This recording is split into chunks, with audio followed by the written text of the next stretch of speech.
Clip number 1608۔ اس clip میں آپ قرآن پاک کی سورہ واقعہ کی آیت نمبر 68 سے 72 تک کی تلاوت، ترجمہ اور تفسیر قرآن صراط الجنان سماعت فرمائیں گے۔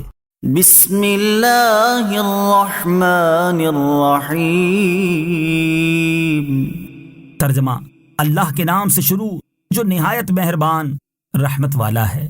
افرأیتم الماء الذی تشربون اانتم انزلتموه من المزن ام نحن المنزلون۔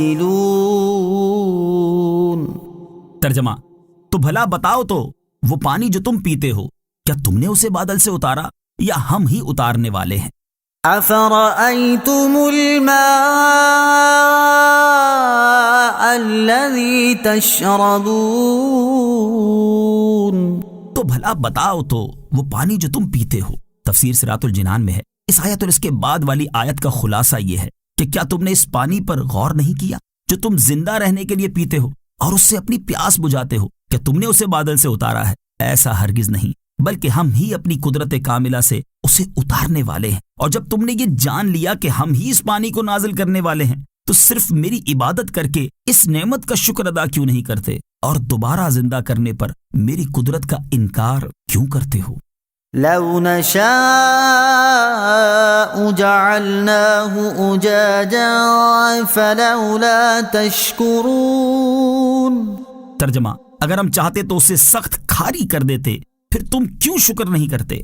لو نشاء جعلناه أجاجا، اگر ہم چاہتے تو اسے سخت کھاری کر دیتے۔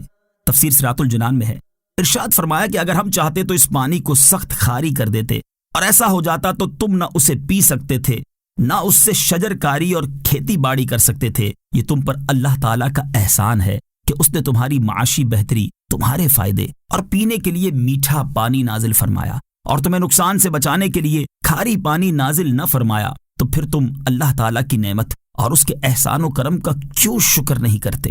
افرأیتم النار التي تورون اانتم انشأتم شجرتها ام نحن المنشئون۔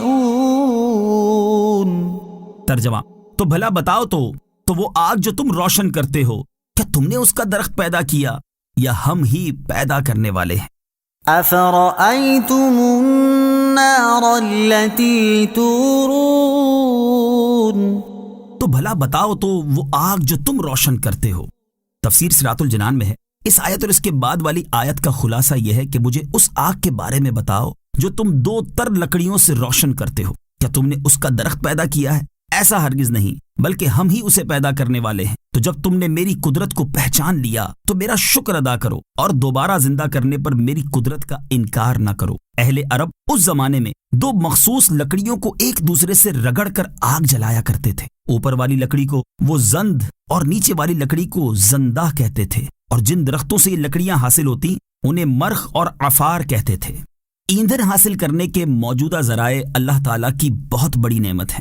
یہ اللہ تعالیٰ کا ہم پر بہت بڑا احسان ہے کہ اس نے فی زمانہ ہمارے لیے ایندھن حاصل کرنے کے بہت سے ذرائع جیسے کوئلہ، گیس اور تیل وغیرہ ظاہر فرما دیے ہیں، اور ان سے ہم آسانی کے ساتھ اپنی ضروریات پوری کر رہے ہیں۔ جس طرح اس درخت کو اللہ تعالیٰ نے پیدا کیا جسے رگڑ کر ایندھن حاصل کیا جاتا تھا، اسی طرح کوئلہ، گیس اور تیل وغیرہ کو بھی اللہ تعالیٰ نے ہی پیدا کیا ہے۔ لہٰذا ہر بندے پر لازم ہے کہ وہ ان نعمتوں پر اللہ تعالیٰ کا شکر ادا